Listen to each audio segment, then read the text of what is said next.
Real people, real celebrities, real talk. Join the Breakfast Club. Blast off in your Weekday morning, 6 to 10.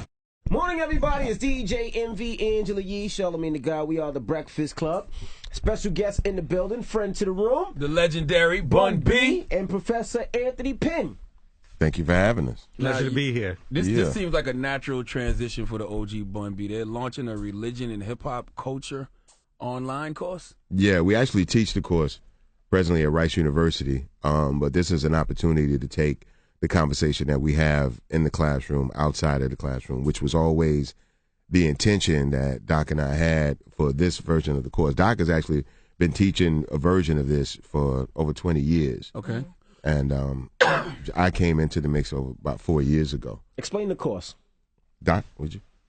Well, it looks at the intersections between religion and hip-hop. We believe that there's lots of commonalities that we really need to explore, that both of these cultural developments have had huge impact over the course of human history, and if we don't wrestle with them, we do ourselves a disservice. So we look at the links between hip-hop and Christianity, the links between hip-hop and Islam, and then we look at the ways in which hip-hop in certain circles has actually replaced these religious traditions. Well, Can you give us some examples? Yeah, I need some solid you examples. All the religious folks mad saying that Islam ain't got nothing to do with no hip hop. My Christianity ain't got nothing to do with no hip hop. Meek Mill's amen. Well, if you take black churches, for example, there's always been a love-hate relationship between black churches and musical production. Begins with the blues. They have a hard time with gospel, so of course they're going to have a hard time with hip-hop. But as soon as Jay-Z says, you're in the presence of a king, scratch that, you're in the presence of God, it's a religious conversation that you got to have. Mm-hmm. What about when Jay-Z said, Jesus can't save you, life starts when the church ends? Again, you got to have a conversation about that. Now, folks in churches may not like that, but you got to have a conversation about it. So for me, this is long term. Right? I spent a good number of years as a Christian minister in the Methodist Church, but a hip-hop fan. So trying to bring these two together in the context of the pulpit was part of my life. Mm-hmm. And it's not always pleasant, but in part, church folks and Muslims have to recognize that their traditions have not always been at the best. So rather than just pointing fingers, it's time to have a conversation. So do you break down rap lyrics? Like if I said that line, y'all would break down what that means? Yeah, that's in part what we do. That's where I come in at, you know what I'm saying? And then I have my interpretation of what different artists or different, people mean by when they say certain things. And then Doc has his interpretation, and we put it out for the class. And we have different students that have different interpretations of these things. So can you give us an example of like a song or a lyric that you guys would break down? The Jay-Z line, I would love to hear that. Like, Jesus can't save you, life starts when the church ends. Well, I mean, that's basically his outlook on basically the neglect that the church has had for a lot of people. You know what I'm saying? And when we say the church, we don't necessarily mean Christianity. We talk about the church as, the idea and the concept of church, which a lot of people have issues with in modern times, especially when we look at the millennials. The millennials, they're not running away from the church. They're running to Christ. And a lot of people now in modern times don't really believe that they need to go to a church to get closer to Christ or God. Got you. That's how I took the line. It was more like you don't have to be religious to be spiritual. Absolutely. And that's definitely, topics of conversation that we have during basically the context of this course. So you're like a gospel rap genius, kind of. I mean, look, the sole purpose of this course is not to sit around and break down rap lyrics. It's to define religion as a culture, define hip-hop as a culture, show the similarities between the two, and show the times where maybe they don't necessarily co-align or coexist with each other in the way that we would all like them to. You got a degree or something. You got like a I doctorate. don't have one day of college. Yikes. Wow. I thought somebody gave you like an honorary doctorate or something. Like No, they gave me a day. Oh, but they didn't give me no. Well, I don't know. Maybe I need to talk to Rice about that, Doc. We'll have that conversation offline. Now, how is this why is it something you wanted to do, Doc? Well, I've been teaching religion for 21 years, but I've been a fan of hip-hop for much longer than that. And so when y'all talking about God and the creative man and the microphone, let us pray. You need to go to church. So when I moved to Houston, it only made sense to try to be in touch with some of the artists that have influenced me over the years. So I had one of my students, Andrea Matthews, reach out to Bun. We had a phone conversation. I asked him to come in and lecture. And it benefited me. I wanted to hear what he had to say, but my students definitely needed to hear what he had to say. We had a conversation in my office, and it was clear to us over a short period of time that he needed to have a more sustained presence on campus. So I asked if he'd be willing to co-teach the course for me. I thought that would be unique, that you'd have an academic who knows religion and is a hip-hop fan, partnered with an artist who also knows religion. It's a conversation that wasn't taking place anywhere else. How do y'all feel about Kanye calling himself Yeezus? I'm sure that'll come up. Well, I mean, that has come up in the context of class. I mean, again, it's just, this is not the first time that people within hip-hop have identified themselves with deities. We talk about Hove, we talk about the concept of Tupac as a black Jesus, So Charlemagne the God. Hey, you know what? We may have to have that conversation now. Now, I'm kind of confused with the similarity because a lot of people would be upset with this course. Of And course. a lot of people feel that hip-hop is not all positive and has nothing to do with the church. It has nothing to do with Christianity or God or anything. Until you have an a lot of artist like times- Lecrae. Unless you're talking about a Lecrae or... Well, no, or not D1. necessarily, because I think what a lot of people identify as hip-hop culture is really just rap music. Rap music is a part of hip-hop, but it's not all of what hip-hop encompasses. It is not always what hip-hop was started, what hip-hop was created to represent, what hip-hop was created to do. You know what I'm saying? But there are a lot of great examples of great, words and lyrics. And Give me some. This is what I want to hear now. And then here's the thing. See, you're thinking that because I'm talking about a crazy subject matter that it can't be spiritual. And I understand that, drawing that connotation, but you have to understand people are speaking to their struggles. You know what I'm saying? People are speaking to the truths and the lives and the environment in which they live in. And you have to really think about the fact that, think if Jesus was here today, where would Jesus be? Jesus would be trying to save these people that we think Jesus would condemn. When you talk about that, a lot of people look at the industry as it's the devil's land. It gives you a lot of money, it gives you fame, it gives you all of the things you necessarily want, but a lot of times you sell your soul. You're talking about defaming women and... But that's always been an issue that the church has had with music in general. It didn't start with hip hop. The church had issues with gospel music in general, which is all about proclaiming your faith and your love for Christ and a higher power. The church couldn't accept that in its early days. So, of course, they wouldn't necessarily accept hip-hop, But we have to look at, the questions and the way of life that hip-hop tackles. And, hip-hop is a culture that, for me, it helps me become a better person. I agree. It helps me answer a lot of the heavy questions about life. Who am I? Why am I here? It helps me to struggle with the choices that I have to make in life. So tell me what's different between that and religion. You also can't let churches off the hook. Right? A whole lot of ministers don't say it explicitly, but their actions prove it. Pimpin' ain't easy, right? They're doing the same sort of thing. And if you think in terms of new developments in churches, the prosperity gospel, that's all about getting yours, right? So Creflo Dollar, T.D. Jakes, Eddie Longs, these Pastor sorts of Mason folks. Betha. So that similarity exists. We're too quick to assume that what churches say about themselves is accurate. Right. Right. No, I agree. I think a lot of churches are a big pimp game, and it feels like a lot of people do it for the money, not necessarily for the reason that they should be doing it. Right. And the music industry the same, but I just, it's kind of like, some people don't drink this with this. It's kind of like I don't have my hip hop with my church. It just seems two totally different reasons. I think that means there's a problem with your church. Well, Because I don't think it's a problem. I don't think you have a problem with your hip You know hop. what you said earlier about a lot of millennials stay away from church? I feel the same way. Like, I have a relationship with God. I pray, I read the Bible, and That's because church is square. But if church feel like a way, like it feels like it's a business. Well, that's and what when we you go to more and more churches, no matter what church I've went to, it always feels like a business is opposed to really getting closer to God and trying to get yourself better and be a better man and be a better father and be a better husband and be a better person in your community. It seems like it's always a business first, and that's always my problem with most churches. Yeah, well, and that's the thing. We don't, religion and church are two separate things. You know what I'm saying? So, going to church is really just about the practices of being in the church and being in that church flock. It really doesn't, going to church doesn't mean you're getting any closer to God. You know what I'm saying? In some instances, it may be you're following somebody that's pulling you away. Right. You know what I'm saying? So you have to come to terms with your own personal struggle, your own personal choices as to who you want to be. And in a lot of cases, hip hop helps you to make these choices and helps you to make them in a better way. Now, when we talk about this, like I said, people confuse rap songs with hip hop culture. All right. Rap music is a very, very small part of hip hop culture. It's just the most dominant factor of it. It's the one that we see all the time. It's the form of communication. Absolutely. But we have to learn to navigate this language in the same way that we have to learn to navigate the language of religion and find our way to, better ourselves. Now, do you guys touch on somebody like Mace, who people were up in arms when he was still rapping, but he was being a pastor? Let's talk about Mace. And That's they were example. saying there's a difference. He was saying there's a difference between him as an artist is completely separate as him as a pastor. Can you separate those two?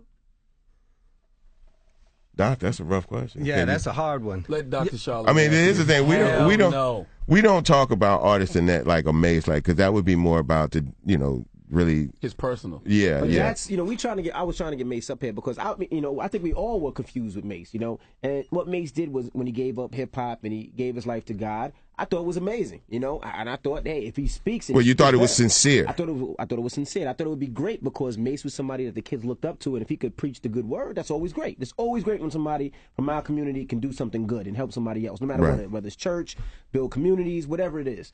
And then when he came back talking about ping ping shooting guns, you're like, whoa, like this is. You can't go from Pastor Mace to Murder Mace. That's where it gets confusing. Yeah, of course. I mean, and that's a struggle that he's going to have to learn to deal with. You know what I'm saying? And that's his personal struggle. But I don't think it's reflective of either hip hop or religion nowadays. I think that the Pastor Mason Betha is an anomaly unto itself. And life is a struggle, right? You constantly move in between these. Life is a struggle. The difficulty for me is, why do you have to give up hip-hop to be a part of the church, right? That if the church is really about the business of making life whole, right, kind of addressing the spiritual issues that you have, then you shouldn't have to give this up. The question becomes, No, you don't. I don't believe that. You can't be a reverend and talk about shooting and selling. But see, you're making the assumption that that's what hip hop culture is. No, you are, because you're saying that gun culture and hip hop are synonymous and that you can't separate them. No, I'm not saying that. I'm saying in Mace's situation. Okay, I'm sorry. Specific to Mace. Continue to talk about shooting guns and continue to talk about threesomes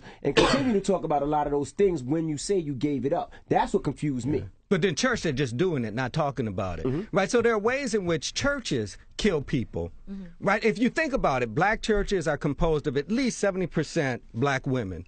But if you think in terms of leadership opportunities, how black women are discussed within context of churches, they're silenced. In a certain way, they're killed. And don't be gay or lesbian in a black church, right? The only way you can survive in that is if you're a musician or you sit and you eat the disrespect. Right, so churches are doing something that is deeply harmful, but simply just pointing the finger. When it comes to vulgarity, because I think that's the main thing with hip hop that would probably turn off some religious folks. Because I call Jeezy Pastor Young because I feel like he be spitting ghetto gospel. But how do you? I use vulgarity, but I think some people just cuss too much. They cuss for the sake of cussing. Right. How do you get religious folks to look past the vulgarity to actually listen to what he's saying? It's a message in this that could be used for spiritual purposes. Well, I think we have to give a deeper understanding of what hip-hop culture is, and we have to do a better job of explaining ourselves to the world and our struggles to the world.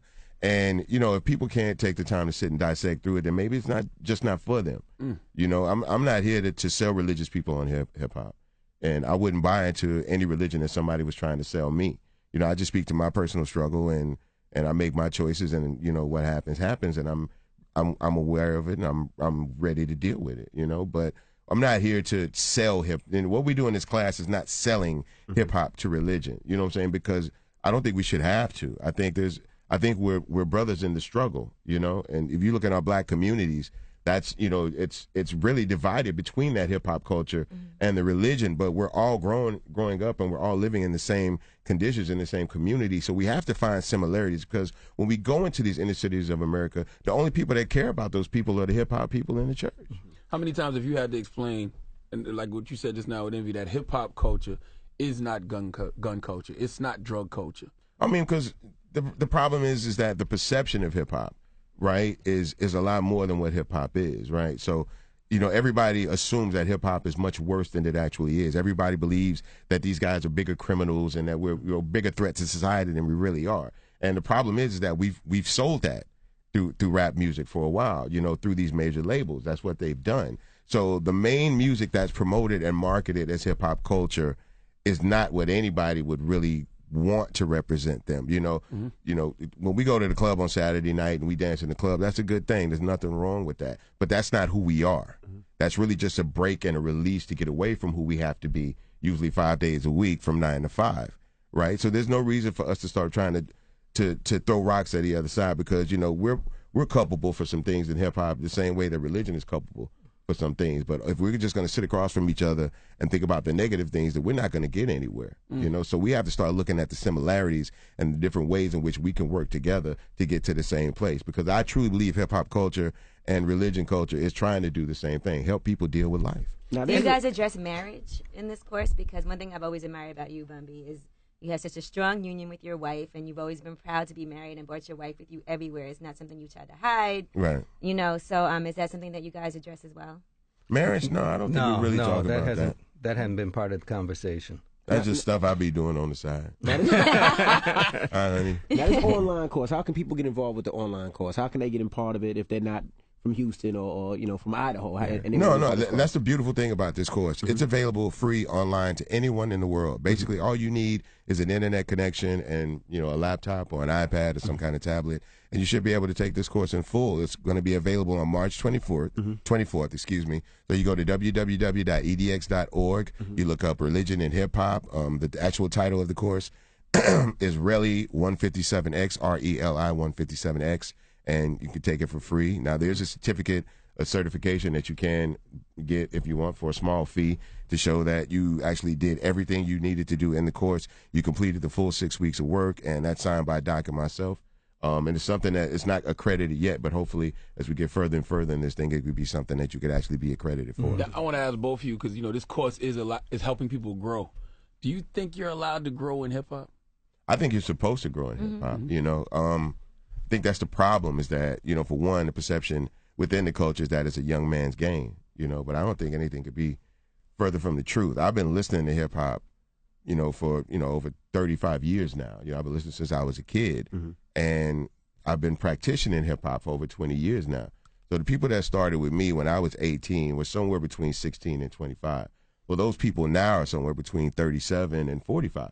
You know what I'm saying? So I want to make sure that I'm still relatable to them in a real way. Like the way that they choose to have fun in the confines of where they construct their family is kind of the same way that I do. Like I'm going to go out and have a good time and do what I want to do in terms of having fun or whatever. But after I've made sure home is good, the wife is good, the kids is good, the responsibilities that they're done. And I think a lot of people do that. We're not, just because we're getting older doesn't mean we're getting old, and I'm trying to make that relatable. Absolutely. Yeah, I'm a 50-year-old fan. So you 50, Doc? 50. You don't look 50 at all, bro. I appreciate that. I don't know what 50 look like, but you don't look like 50. But growth is part of the process, it seems to me. It has to happen. And that's part of the issue with churches, that they can say all of this, they can resist it, try to act holier than thou, but the bottom line is they change or they die. And if they're going to reach young people, they have to answer the questions young people are asking in a language that makes sense to them. And hip-hop, it seems to me, is the way. Now, listen, I want to ask some just regular hip-hop questions to Bun B, because, Here we go. You are the OG, and there's been a lot of things going on. You know what I'm saying? Diddy and Drake got into it, and Jay Prince did his courtesy call. Like, have you made any calls to try to simmer all that down? I don't have to make no calls. Whatever's going on with that ain't got nothing to do with me. I'm a free agent. I'm down with Rap-A-Lot for life, but I'm not signing to Rap-A-Lot. So it's like, Jay Prince is on, man. He's a big boy. I'm pretty sure he don't need my help with none of this. But it could get nasty, and before it gets down that lane, you might want to make a courtesy call, because you remember how when Ray J came on the radio, he said only Clue could fix this. Maybe only Bun B could fix this. No, I think other people need to make courtesy calls. I don't need to make a courtesy call to anybody. These are all grown men, and they've been down this road before. I believe everybody involved in this situation has been down this road before. So except for Drake. Well, he's down this road now. So and these issues have nothing to do with you. So. Yeah, it got nothing to do with me. So but I honestly feel that wiser minds will prevail. I don't expect this to get physical or ugly or anything. I think everybody involved in the situation is going to do what they need to do to rectify the situation, and life and music will go on. Do you sit back sometimes and like, look at this boy? This is why I be home. No. I'll be home because I got grandkids now, and there are a lot of days that I miss with my kids going out on the road making money during my career. So these are the things that I'm trying to, I can't necessarily make up for them, but I want to make sure that I don't miss these moments, And all 3,000 people. And then I'm a free agent, so I'm not involved in all of that right now. Would you want to sign again to a major? No. Independent all the way. I think so. I think that's the way for me, because the system can't benefit me in any way. Who can A&R a Bun B record better than he can? No, but they can't A&R, but you can use their money. And the reason why I say that, they ain't got no money. No, but Bun put out a record that I love, right, a couple months ago, Triller. And I felt like if it was on a major, it would have reached to where it needed to reach. Well, obviously, major's going to have more resources than the independent, but that doesn't mean that. That's all defined by expectations. Like, how far do I expect this record to go? What do I expect this record to do? As long as I have realistic expectations, I'll be all right. and you got a fan base. Like, if you were signed to a label, I'm sure 9 times out of 10, I would click on a link that you tweeted out from your personal SoundCloud, Right. and I would a blast from a record label email. Well, at this point, I'm not really feeling like I need to work for people. If anything, I'm willing to work with people. Gotcha. Well, there you have it. Bun B.